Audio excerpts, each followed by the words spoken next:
Okay, well, good afternoon. And I'm Monica Jaramillo. I'm rooted in Tampa, Florida right now. Beautiful sunny day out here. And here is one more session of our amazing event, the Grandma's March. And this is a collective weaving on feminine wisdom. And today I have the most amazing pleasure to have Jyoti Ma with us. She's an international spiritual teacher and also a grandmother, vision keeper of her amazing work. She does the Center for Sacred Studies. And I know you have other projects like the Kayumari, also community, right? It's a spiritual community. And also you were the one that convened all the 13 grandmothers council together, and lots of more amazing and beautiful things you are doing and you have been doing in your amazing journey. So welcome, welcome, Jyoti. It's an honor to have you here.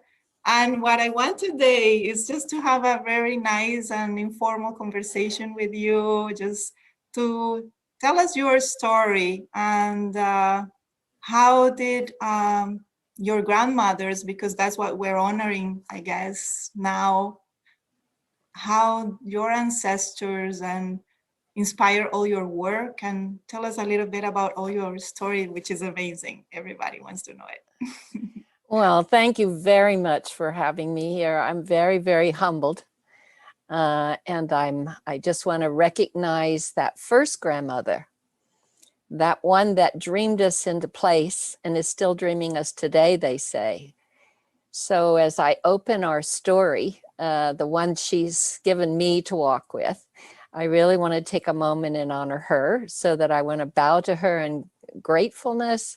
And I also want to lay whatever we share today at her feet, so she can be recognized because she's the one dreaming us, right? Yes, you're so right. Yeah. And I also want to really say a gratitude moment for this sacred territory of the Pomo and the coastal Miwoks. It's where I sit here in Northern California with the redwood trees all around me, instructing me and listening to what we're going to be sharing today.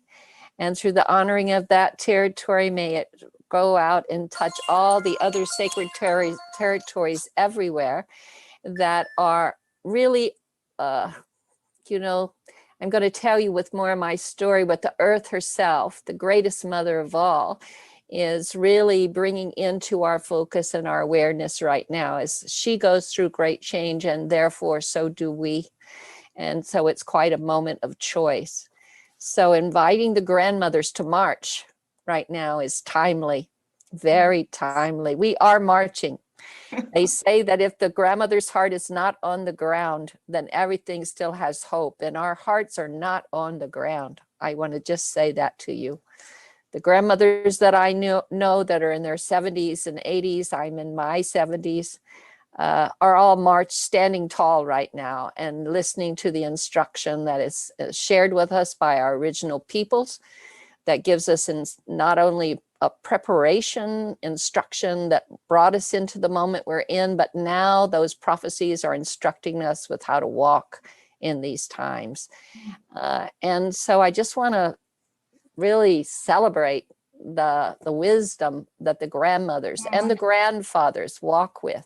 Yes. That this union of the divine masculine and feminine is really what is unlocking the door of where we're going next. So, and of course, in this time of change, the masculine is taking, as the feminine, we're all taking a different kind of spin within ourselves to step into this new archetype, if you will, this new being of the divine that is calling us into the divine story that's unfolding. And we're all participating in that. So the masculine now is not defending. The masculine now is standing to protect life makers. Yes. And that's really what us grandmothers are here to celebrate and to recognize, because we're life makers. Even as we get into our older times, now we care for our whole community's life-making process and the whole world's life-making process and the whole divine life-making process that is in flow. And certainly it's brought us into a place where it can feel chaotic, because creation comes out of chaos. Yeah. It's born out of chaos.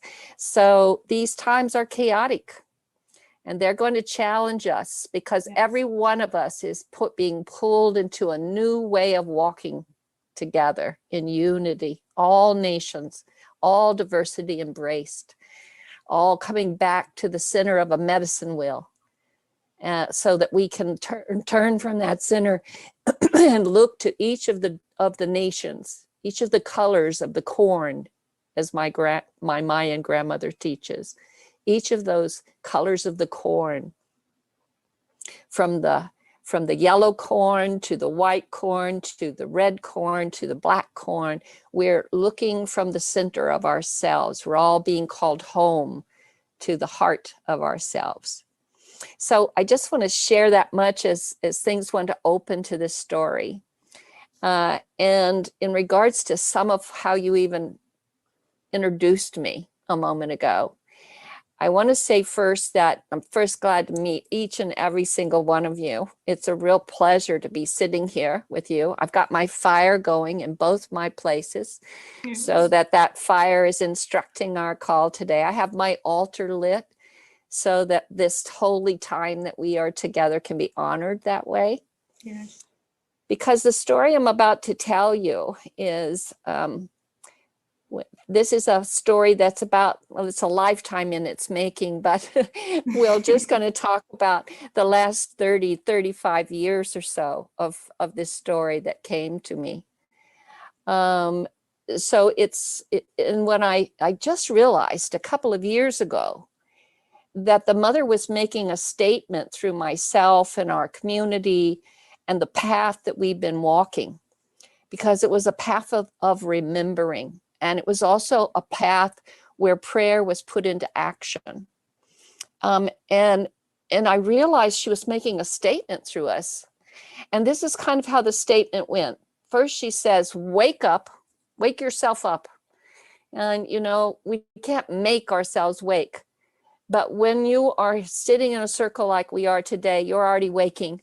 It's already happening. Or you wouldn't be sitting here already. You wouldn't be drawn to this sacred fire we're sitting around, huh? Yes. So wake yourself up.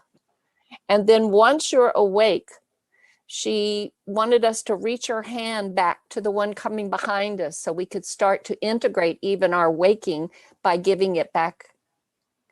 And so that field of reciprocity that is at the basis of all life, when it's fully restored and imbalanced, that seed of reciprocity moves through this whole story I'm about to tell you. And so then once you wake up and you start to reach back and help the next wake up, then she said, sit yourself down in a spiritual community. And so she brought us into a community we call Kayumari. In 1995, we actually acquired some land that we're still guardians of, that's on the very tip top of a mountain just above Columbia, California, which is about an hour's drive from Yosemite. So it's right in the Sierra foothills. And it's on the tip top of a mountain, and on all four sides are national forest. Wow. So it's a tabletop to God, if you would. Yes. We call it the Crystal Mountain, because it has crystals all running through it. And we went to live there and intentionalize ourselves as a spiritual community, though we had been together for many years prior to that. And people had started to galvanize around my husband, Russell Park, and myself, wanting us to start a spiritual community. And I didn't think we were wise enough, old enough, or gray enough to do such a thing.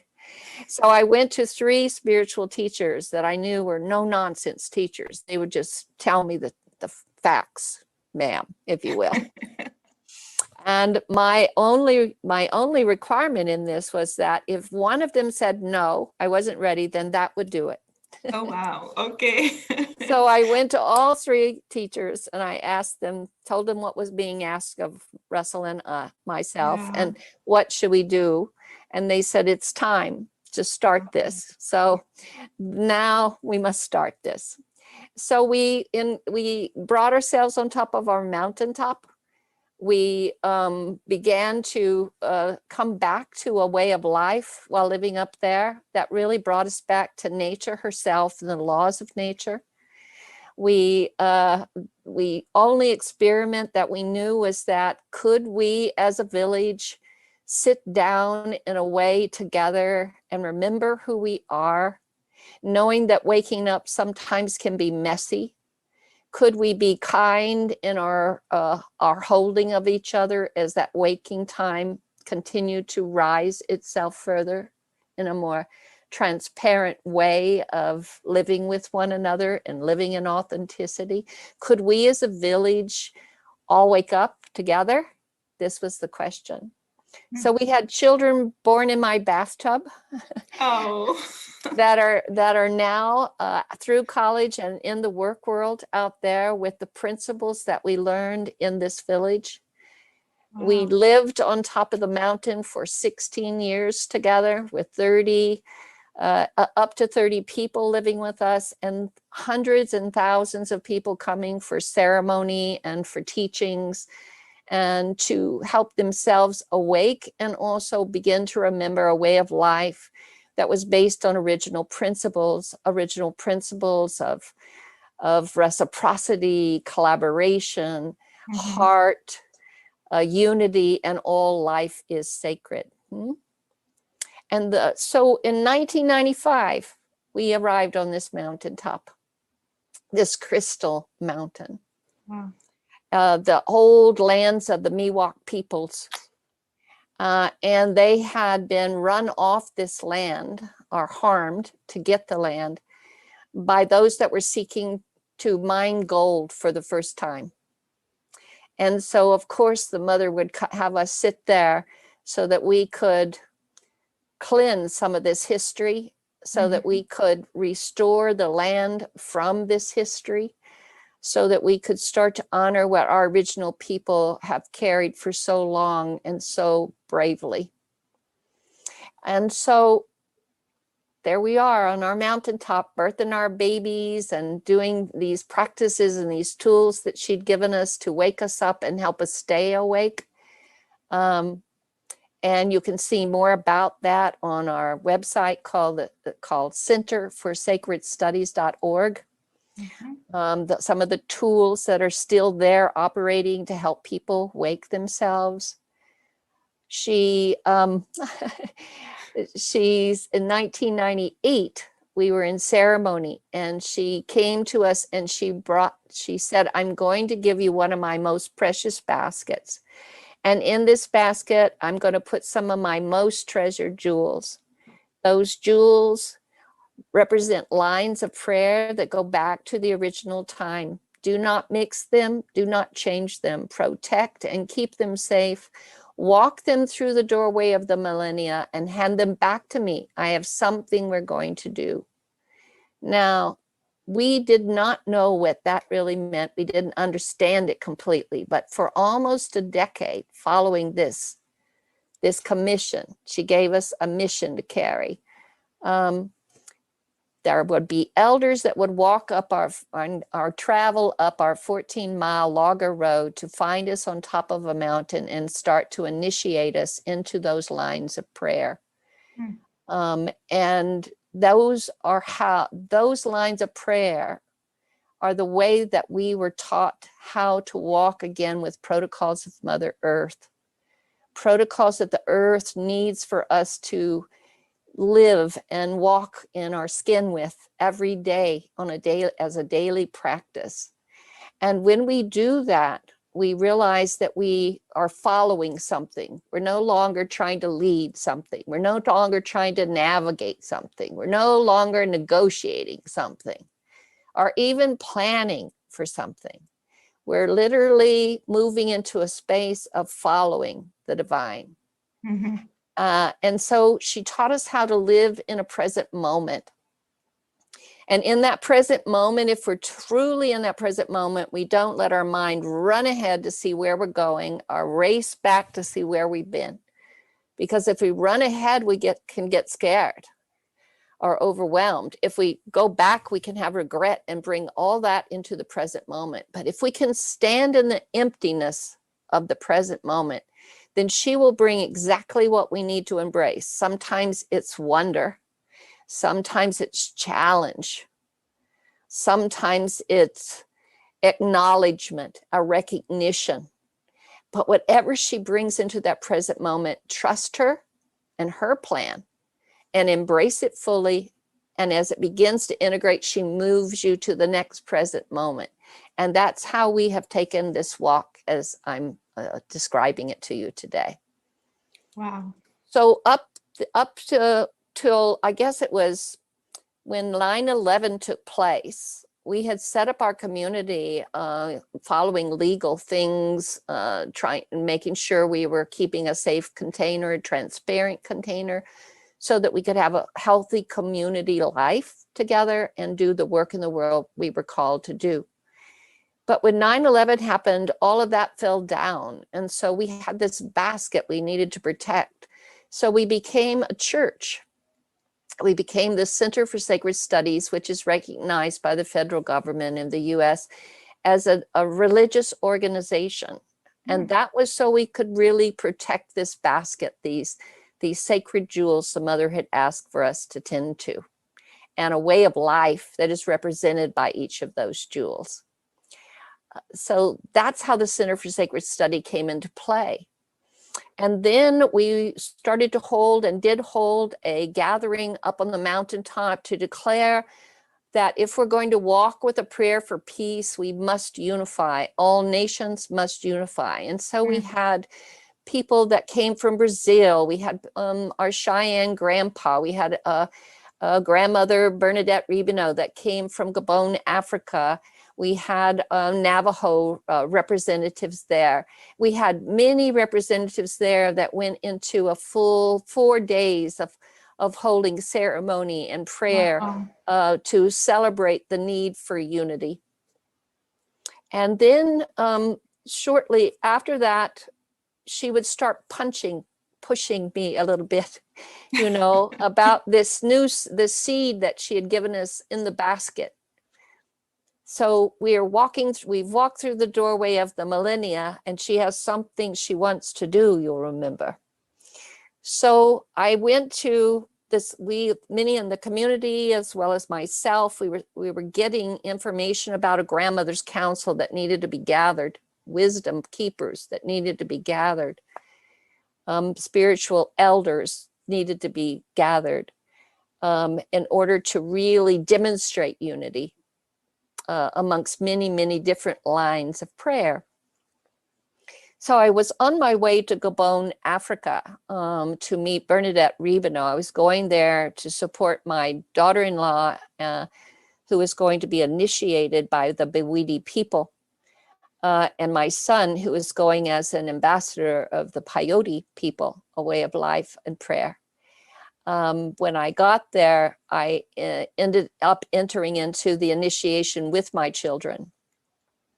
And during the initiation, I was told that by this inner voice, the mother's voice to me, she said, "You must go now and share this vision with Bernadette."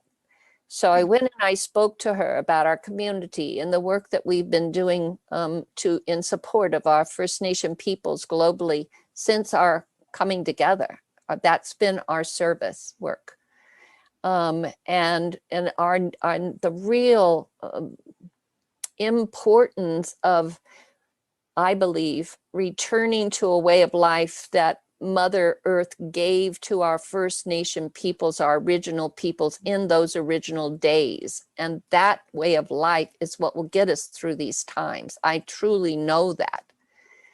So with all of that said, I shared all of that with Bernadette, and I shared with her about the basket, and I shared about how many of us were being prompted to gather grandmothers in a council. And she said she was having similar visions and it was time for us to get started now. And I had also learned that the year before we came, she had signed a letter with the ayahuascanderos in Peru that said that it was time now for all indigenous peoples globally to stand in their solidarity.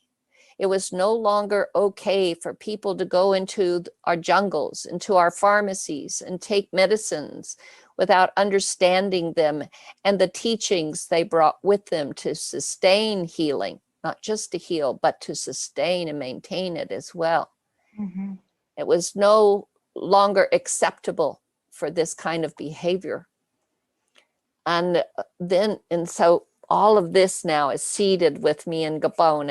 I'm on my way to the Amazon. I had a home in the Amazon for over 20 years. Wow.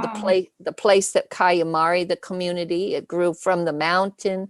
It has satellites across the United States.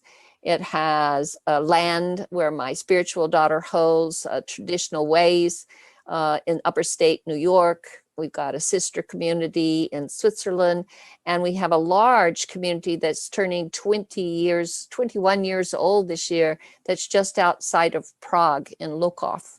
Oh, wow. And then we had this home in the Brazilian Amazon. So that was the footprint of Kayamari, if you will.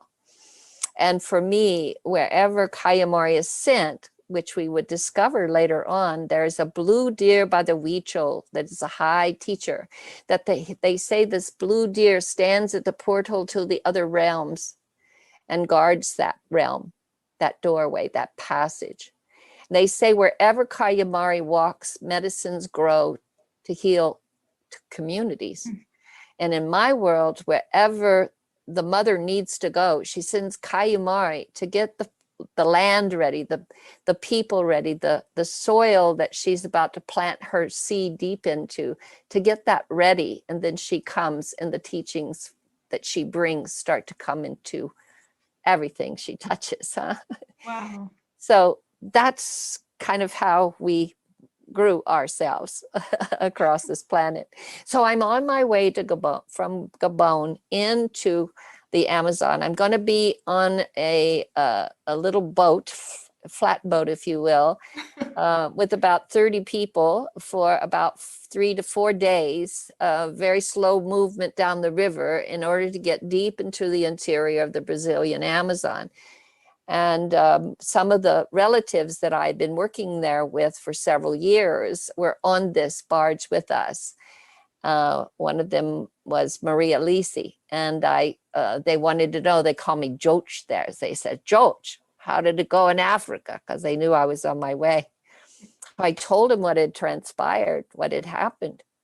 And Maria Lisi went on to tell me that she and her daughter Julia had just signed that year a letter with 6 of the tribes of the Juruá region. That's the virgin forest area of the Brazilian Amazon. That's read almost exactly and spoke almost exactly as the one that Bernadette had shown me.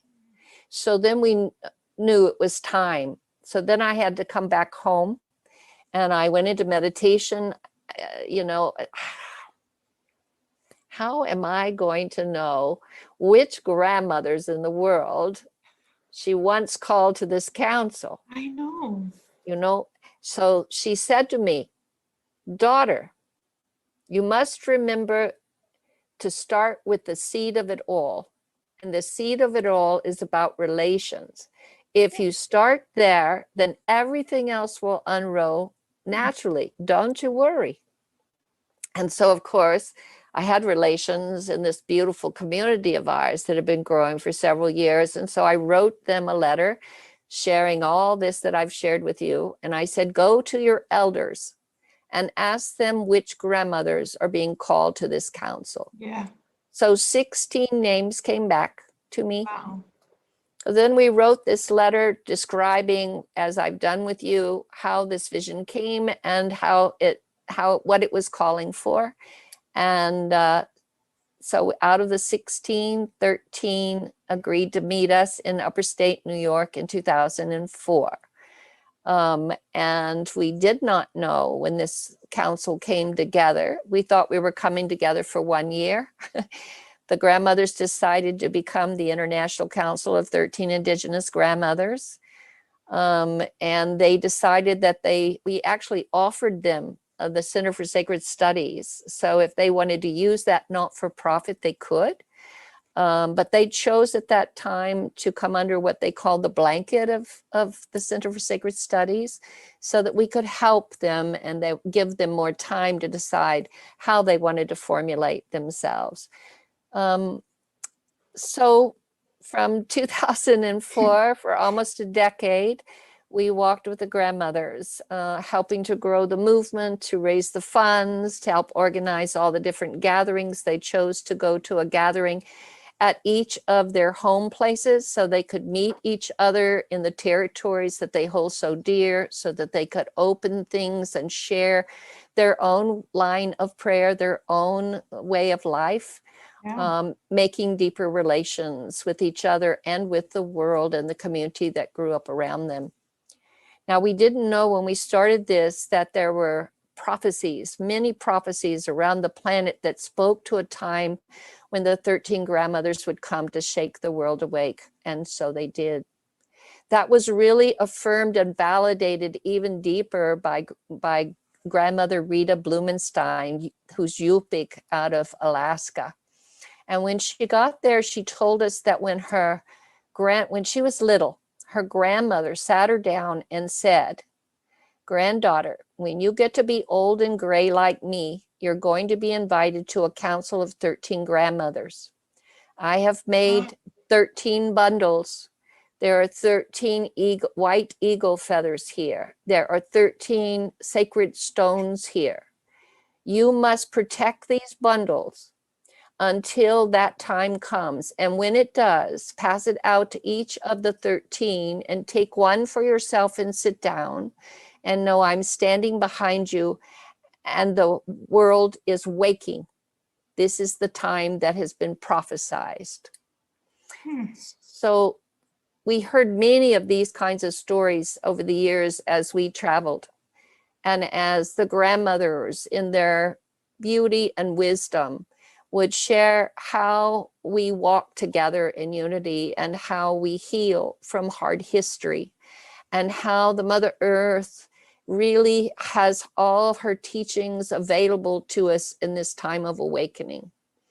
And it was, I have many stories I could share with you, but I'm going to share how the statement of the Mother is coming through, because as you remember, wake up yourself, help someone, create spiritual community, really start to come back to the protocols of Earth, honor the wisdom of the grandmother.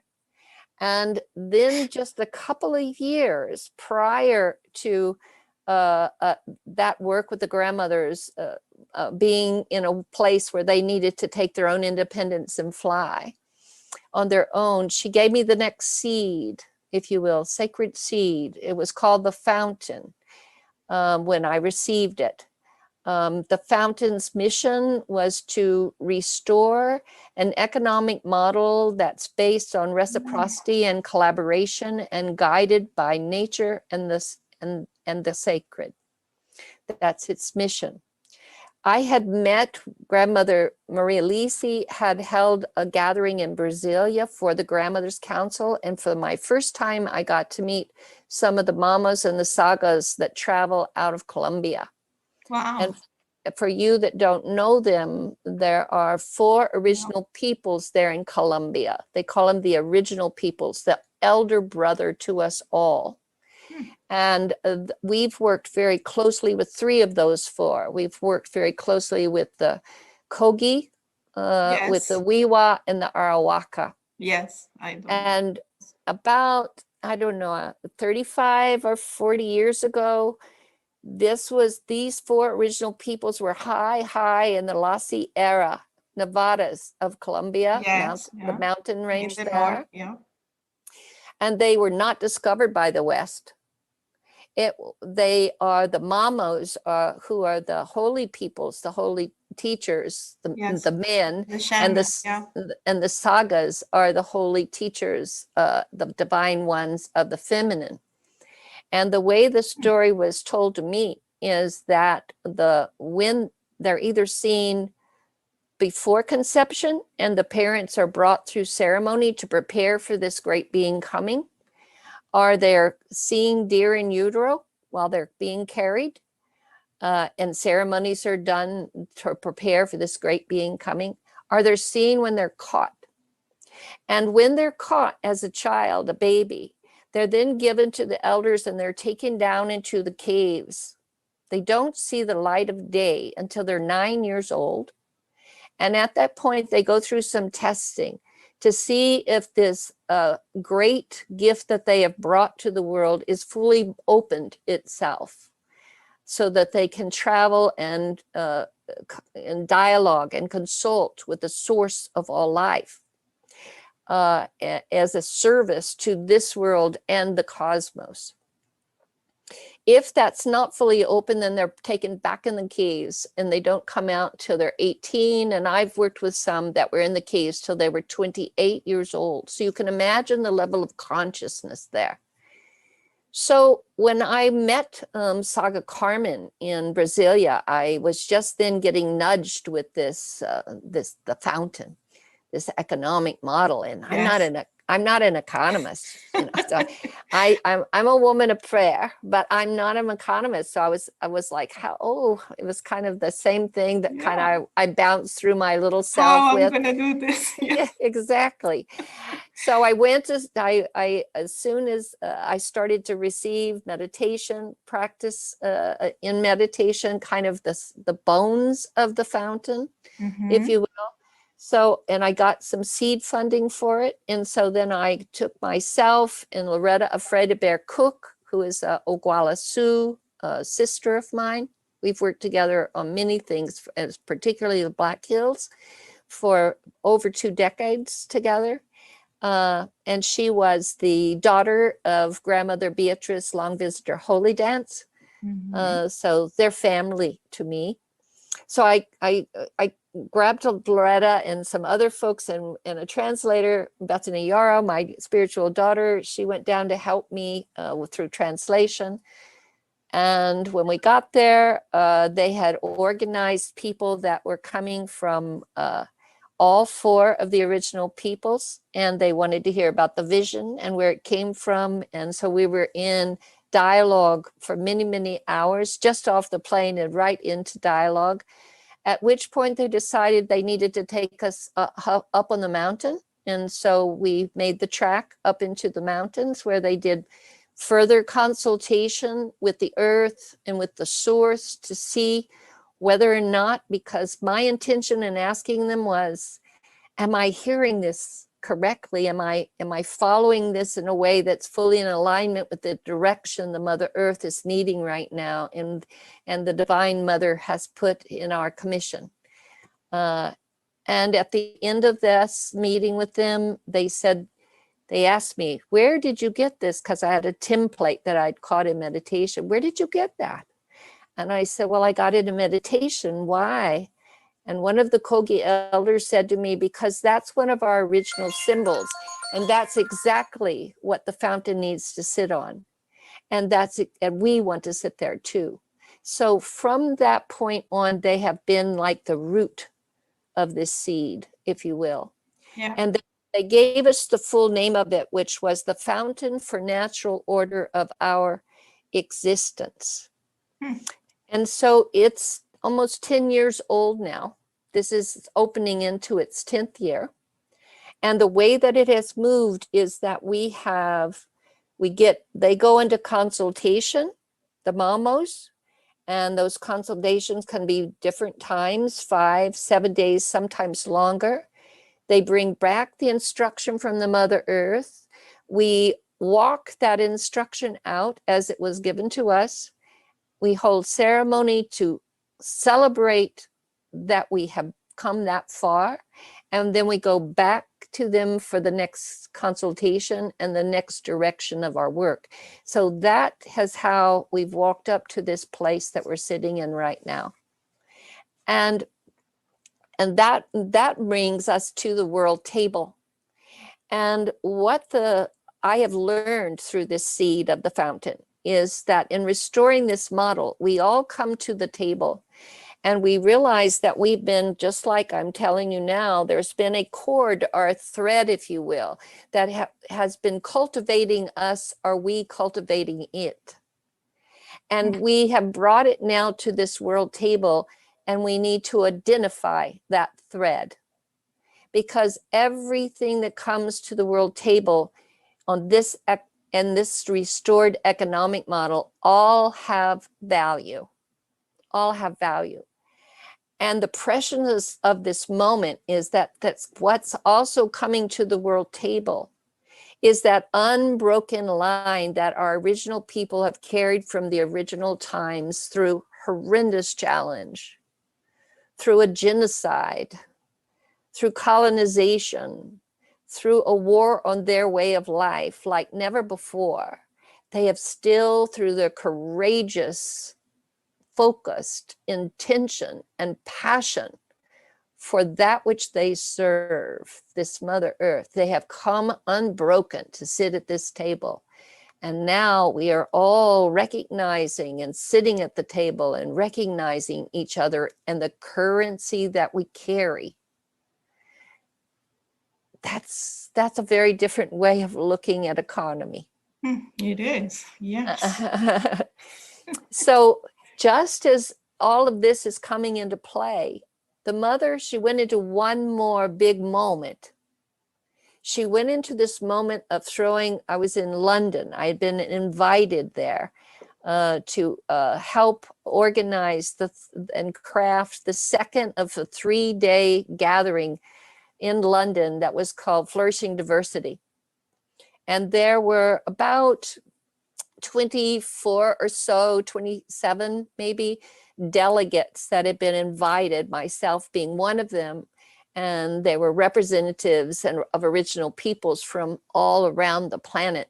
And they had also, by invitation, invited some people there that were coming together because they were starting to really understand that in order for us to meet climate challenge, which was why we were all gathered to look at the climate changes and the challenges of that on our planet right now, that they needed to listen to these original people's instruction and follow that in order for us to resolve things in a better way for ourselves as a human species, huh? So we were gathered there. I was asked to craft the second day, which was in honor of the Divine Mother.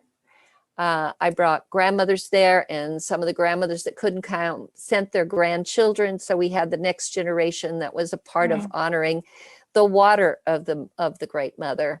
And so we held ceremonies throughout the day, and teachings and stories were shared. It was a beautiful day. And on the third morning, we gathered for our last day. We'd all be flying home the next day.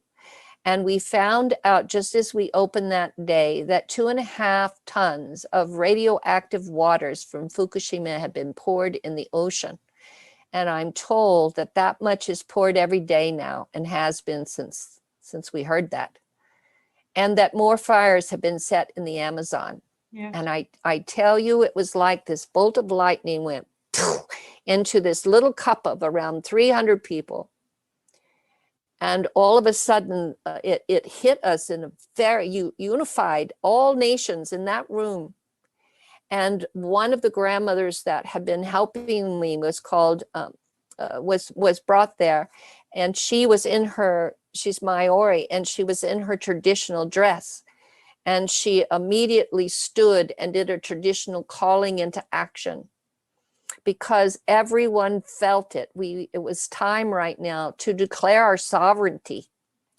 And the Mother Earth needed and said it must happen immediately, that we restore her original territories into the hands of the original caretakers.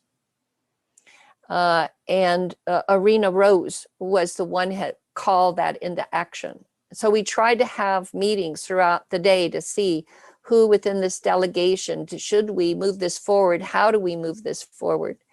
We met way into the hours of the next morning before we were all going to be flying away. And what was asked was that Loretta Afraid-Bear-Cook and Arena and myself carry this on to see where it wanted to go. And so we ended up, to make a longer story short, we ended up that we were coming together in Stockholm, following direction that we got, that we would go to the north and we would first meet there in our first forum, which is now called the Mother Earth Delegation of United Original Nations. Mm-hmm. And we called for the first delegates that were there in London. They were the C delegates. Some of them chose to come and were going to join us in Stockholm. We went to the north to call for other leaders of the north to come and sit. We were told we would then go to the south to call for leaders of the south to come and sit in this delegation. And then we would go to Turtle Island in upstate New York to stand on the Eagle Condor prophecy line that is very active and in motion right now, and knock on the door. That's all we knew. So we had everything planned to go to Stockholm. We had all the planes. We were a week and a half away from going. Everything was in motion. Visas had been gotten, tickets bought, everything you can imagine. Everything ready. Yeah, everything ready to land in Stockholm in the place of the North and light our sacred fire for the first time. And then the pandemic came. So it pushed us, we had to push everything on stop. It pushed us immediately onto an online prayer so that we could offer to the world how to hold this pandemic. What is Mother Earth saying about the pandemic? And how do we walk through these times? How do we embrace this as part of the transformation? Because you see, the Kogi told us early on, in 2013, I had been brought to Colombia with a small gathering of elders from around the planet. And it was then that they told us about a prophecy. They said that the ending would fall into the beginning and the beginning would roll out in 2026. That from 2013, there would be 13 years of cleansing and purification that we would be in. So you can see where we are on that track right now. Yes. They said it was important to watch the ending, so we stayed informed, but we must stay focused on that which was breaking through. On that which was breaking through. Because in 2026, that which was breaking through would be carried by those organizations and individuals and movements that were based on those original principles. And that would take us through the keyhole. Because the Mother Earth, you see, she's in an ascension process. Yeah.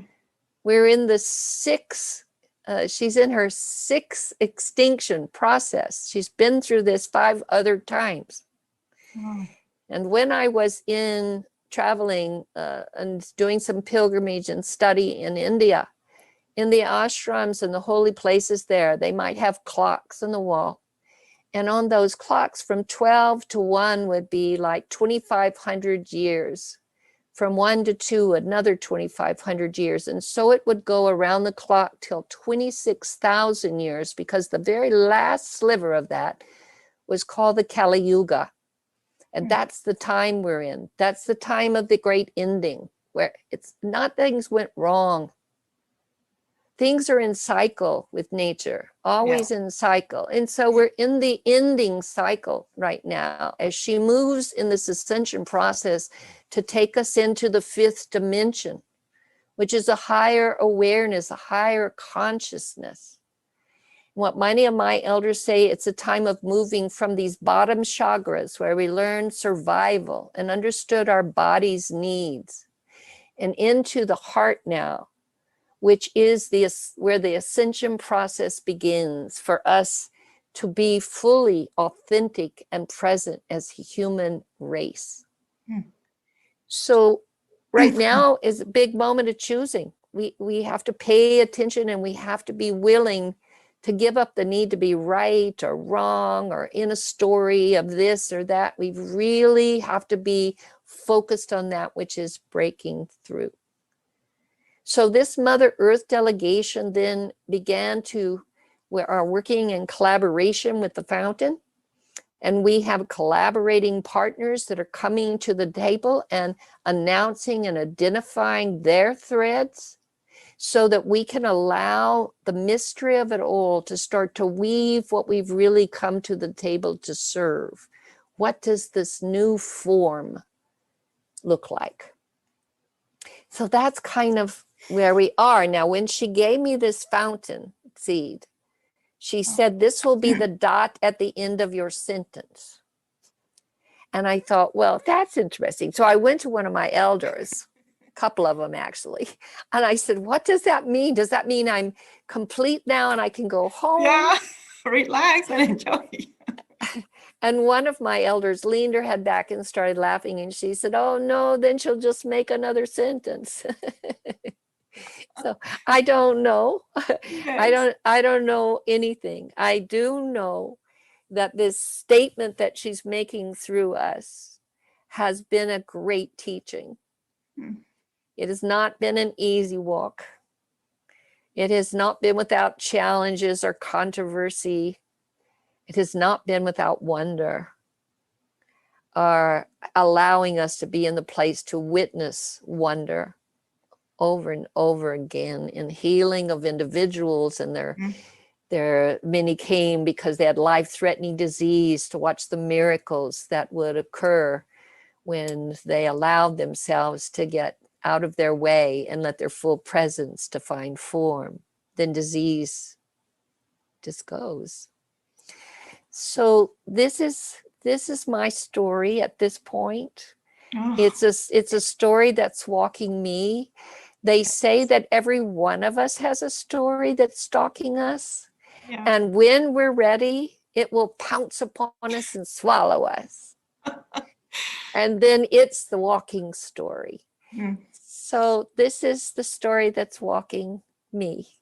Oh my God, Jyoti. I was like, oh my, I feel like a little child just listening to grandma telling the stories in circle. And oh my God, I'm just so thrilled and joyful right now. Oh my God, almost no words, you know. I didn't want to make any questions to interrupt you, because it was like, oh my God, what's next? What's next? This is so exciting, and I wanna share with you, and I really wanna honor my grandmothers here.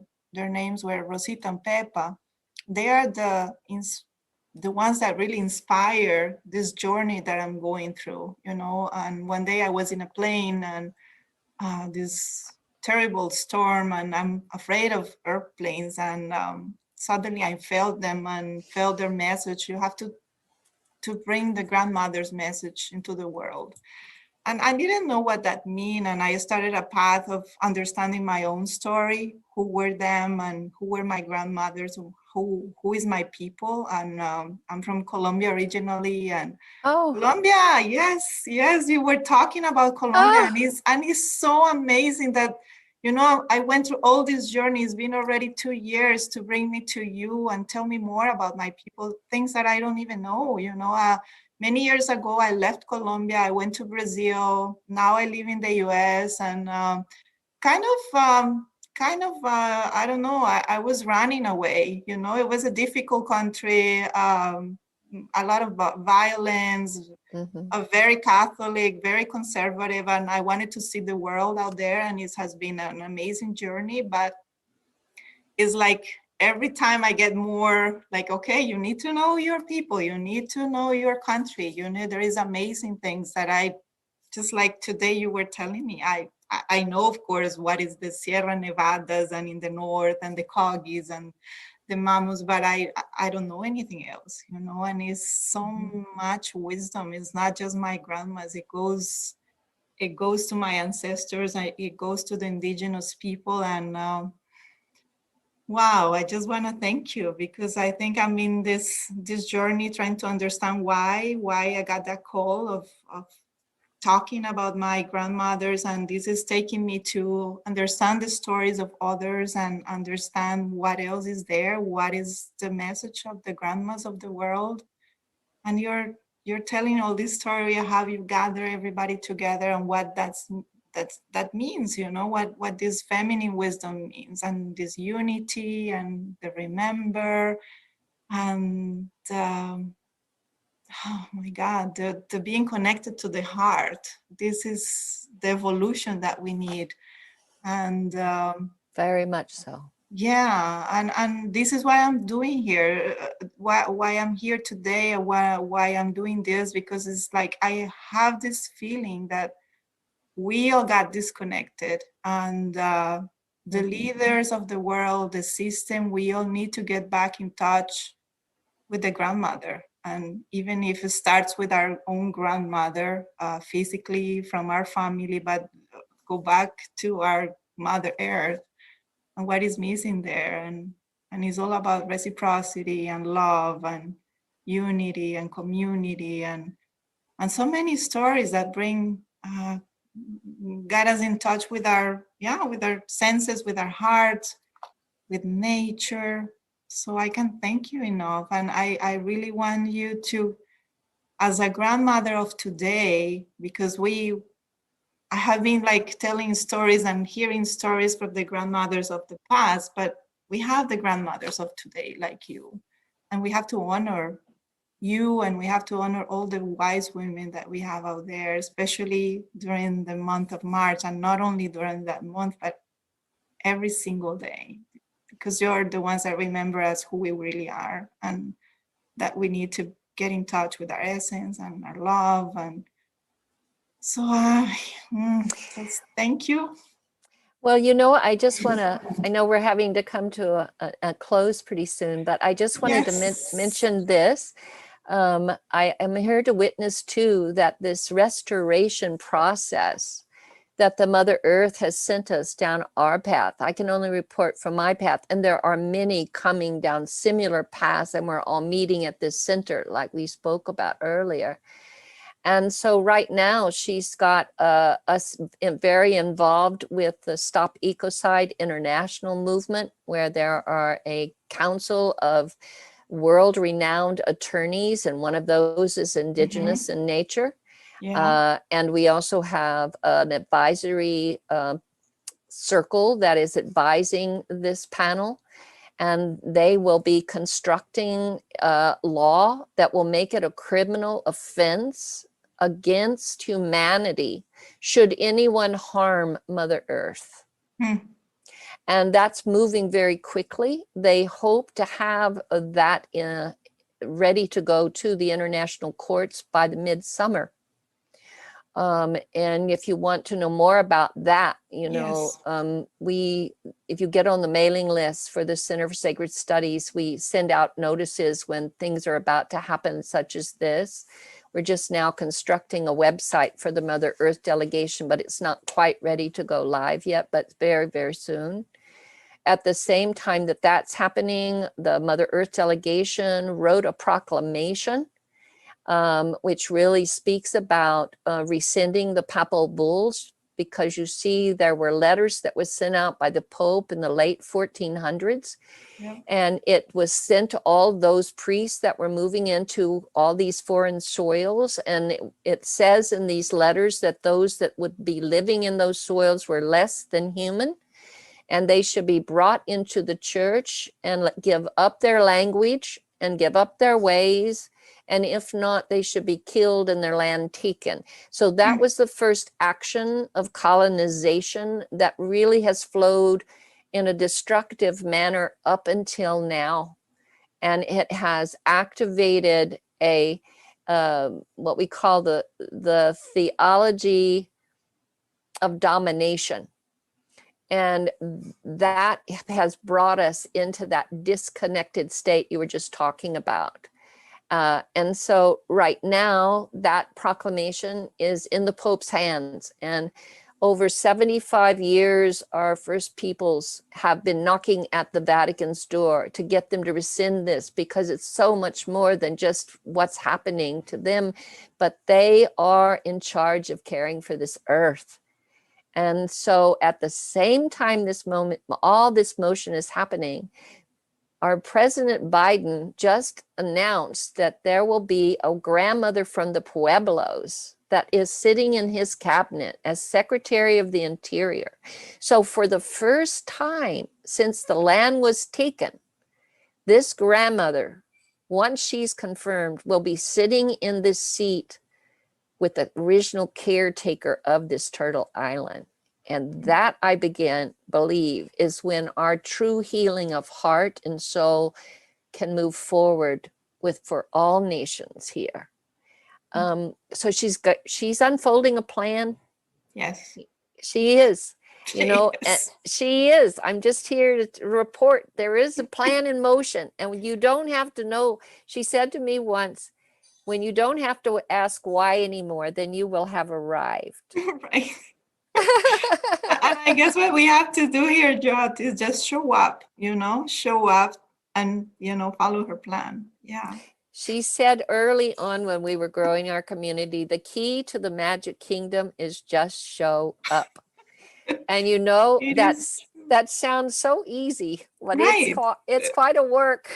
It is. Yes, it does. It's like what I'm doing here is with you is like I'm experimenting almost myself and showing up, because I had this need and the call, but it's not easy. No, it's not. But we're here to do it. And for those who feel the call, just show up. Yes. Just show up. Yes, because it's just it's so much joy into that, so much thrill into that, just showing up, just being here with you today and learning so much and being able to spread all your work and your wisdom out there.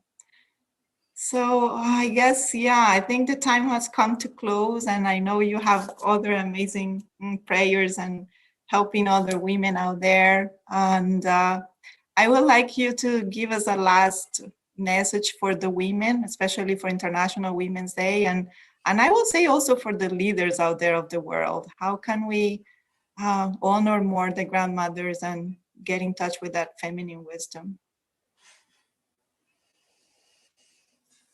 Well, as I spoke in the first part of my story, about the masculine and the feminine walking together in harmony, and the masculine humbling itself enough to listen to the wisdom of the vision that the women carry within them. The all ages, when I look and listen to some of that wisdom coming out of our youth right now, is so clear, so crystal clear, and it's on fire with its clarity. When I was in Sweden in October, where the Mother Earth delegation came together for its first time, some of us did, just a few of us, but I got to meet Greta Thornberg there, this amazing young woman that is carrying such a crystal clear message. And some of the people that have gathered with her in her group, and they're having a hard time sleeping. They're seeing what's going to happen if we don't pay attention. And so I said to them, I want to make a live call to all the grandmothers and the grandfathers to stand behind you. We don't need to get in front of you. We need to stand with you firmly, supporting that voice, that clarity, that direction, because you are a channel for what is needed now. So can we all gather that way behind our youth, behind those generations that are moving beyond this moment we're standing in, that already have the seeds that have been handed to them to plant and to grow and to harvest in this, what the Aboriginal call it, the new dawn. We are all standing now in the new dawn, and the dreaming time is here. And the dreaming time is led by the feminine and supported, protected by the masculine that helps to bring form to that Yes. dream and that vision. Yeah. It is that sacred dance of the mother, the father, the child. It is that full union of life and its full motion. It is a moment like none other that we've ever been in on this planet. It is a moment where, like grandmother Jinky said when she found out we couldn't get to Stockholm, she said the Creator has put us in our 0 points. Yes. And those 0 points are where you need to start your holy fire for yourself, for your family, for your communities. We need to stand firmly in our own sovereignty and keep those fires lit brightly right now, every single one of us. And then Louisa Tish went on through a divining that said about these times, she said the ancestors' hands are on this movement. And we must bring in, and you've got to think about these words, we must bring in our feminine militaristic strategy. Oh, wow. And they went on to explain what that meant, that we have to show up in our full spiritual maturity right now. Mm. Really grounded and planted in that full faith of trust and understanding. And we must stay focused no matter what distractions fly around us, and there'll be many. We must have the maturity to stay focused on that which is breaking through. We must, in order to do that way, our full alignment can realign with the mother herself. So that's my message. Stay firmly planted. Keep your heart wide open, because that intelligence of the heart is what is driving us right now, so that we may maintain that focus and carry through, because that's when impossible becomes possible. Wow, beautiful. Yeah. Let all keep leading from the heart and follow that wisdom. Thank you so much. Thank you. Thank you for your good work. Please keep me involved and let me know how it all unfolds. I think the new stories are coming and you're beginning to gather them. So thank you for your service. Thank you, Jyoti. Sending lots of love, and thank you. For sure, we keep in contact. Have a great rest of the day. All right. Bye-bye.